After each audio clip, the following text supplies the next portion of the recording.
Shalom anak-anak. Kita bersyukur hari ini kita dapat kembali bersama-sama untuk belajar firman Tuhan. Sebelumnya, mari kita siapkan hati kita untuk belajar firman Tuhan. Kita nyanyikan firman Tuhan ku dengar.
Tuhan Yesus, terima kasih untuk hari ini kami dapat kembali bersama-sama untuk belajar firman Tuhan. Tuhan tolong kami saat kami belajar firman Tuhan, agar kami dapat duduk tenang, agar kami dapat dengan fokus untuk belajar firman-Mu. Tolong kami agar kami dapat mengerti dan menaati firman Tuhan. Tolong kami agar kami dapat terus bertumbuh di dalam Tuhan. Di dalam nama Tuhan Yesus Kristus kami berdoa. Amin. Anak-anak, masih ingat kita belajar karakter kebaikan dengan konsep suka menolong. Ada yang masih ingat apa itu menolong? Iya, menolong berarti mau memikul beban bersama-sama. Kita mau melihat ketika orang lain sedang mengalami kesusahan, sedang mengalami masalah, dan kita mau memberikan pertolongan. Kenapa kita harus menolong orang lain? Karena kita sudah menerima pertolongan dari Tuhan Yesus. Kita sudah menerima kasih Yesus. Kita sudah menerima pertolongan dari Tuhan untuk menghapus dosa kita, untuk menyelamatkan kita. Kita mau mengucap syukur kepada Tuhan. Kita mau meneladani Yesus yang penuh dengan belas kasihan. Anak-anak, hari ini kita akan belajar firman Tuhan, mau melakukan hal yang kecil tapi berdampak besar untuk orang lain. Kita akan mendengarkan cerita ini dari Alkitab. Dan saat kalian mendengarkan cerita dari Alkitab, ceritanya sungguh-sungguh ada, karena Alkitab adalah firman Tuhan. Jadi Ibu Eka selalu ingatkan, ketika kalian sudah bisa membaca, harus rajin untuk membaca Alkitab. Dan saat kalian mendengarkan firman Tuhan, dengarkan dengan sungguh-sungguh, karena Alkitab adalah firman Tuhan. Di dalam Alkitab ditulis ada seorang panglima Raja Aram yang bernama Naaman. Dia sangat disayangi oleh tuannya karena Tuhan telah memberikan kemenangan untuk orang Aram. Namun Naaman adalah seorang panglima yang terkena penyakit kusta. Penyakit kusta adalah penyakit yang menular, yang pada saat itu belum ada obatnya. Ada seorang anak perempuan Israel yang menjadi pelayan istri Naaman. Ketika mendengar hal itu, dengan keberaniannya, dengan kepeduliannya, dia memberitahukan bahwa ada seorang nabi yang bisa menyembuhkan sakit kustanya. Lalu Naaman memutuskan untuk pergi menyampaikan permohonan kepada Raja Israel dan pergi kepada Nabi Elisa hingga sakit kustanya sembuh.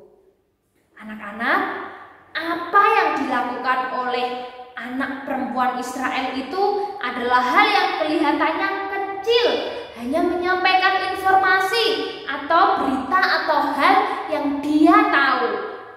Tapi lihatlah, itu dampaknya besar sehingga Naaman sembuh dari penyakit kustanya, dan bahkan Naaman percaya kepada Tuhan. Kelihatannya kecil, hanya menyampaikan berita, menyampaikan informasi, tapi memiliki dampak yang besar karena keberanian dan kepedulian yang dilakukan oleh gadis perempuan Israel itu. Anak-anak, kita juga belajar untuk peduli dengan apa yang ada di sekitar kita. Baik itu berupa informasi yang benar, memberikan perhatian untuk orang lain, memberikan bantuan untuk orang lain. Kita mau melakukan semua itu. Mungkin kita mengira itu adalah hal yang kecil saja, tetapi itu berdampak besar untuk orang yang kita tolong. Mungkin ketika kalian melihat paku ada di jalan, lalu kalian mengambil paku itu dan memberitahukan ke orang yang ada di sekitar kalian agar berhati-hati ketika melewati jalan itu, karena siapa tahu masih ada paku yang lain yang tertinggal di jalanan. Kalian bisa menolong orang agar orang tidak terkena bahaya akibat benda tajam, akibat paku yang ada di situ. Hanya memberikan hal yang kecil, tapi itu bisa berdampak besar untuk orang lain. Atau juga ketika kalian melihat teman yang sedang sedih, kalian bisa menghiburnya. Kelihatannya hanya hal kecil saja, tapi itu akan berdampak untuk orang yang kalian hibur, untuk teman yang sedih. Mereka menjadi bersukacita karena kalian telah menghibur dan menemaninya. Nah, untuk itu kita mau belajar untuk peduli dengan hal-hal yang ada di sekitar kita, untuk menolong orang lain. Galatia pasal 6 ayat 2a. Bertolong-tolonganlah menanggung bebanmu.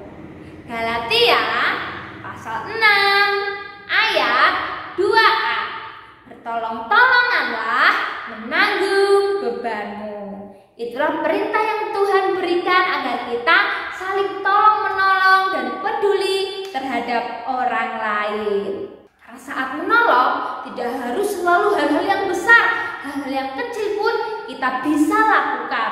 Seperti memberi perhatian kepada teman, menegur teman yang berbuat salah, lalu menghibur teman yang sedang sedih. Kalian bisa melakukan itu semuanya. Mari kita berdoa. Tuhan Yesus, terima kasih kami sudah belajar firman Tuhan. Kami mau untuk peduli terhadap orang-orang yang ada di sekitar kami. Kami mau untuk saling tolong-menolong. Tuhan, tolong kami untuk dapat menaati firman Tuhan ini dan melakukannya dalam hidup kami. Dalam nama Tuhan Yesus Kristus kami berdoa. Amin. Terima kasih anak-anak sudah menjadi pendengar yang baik. Tuhan Yesus memberkati.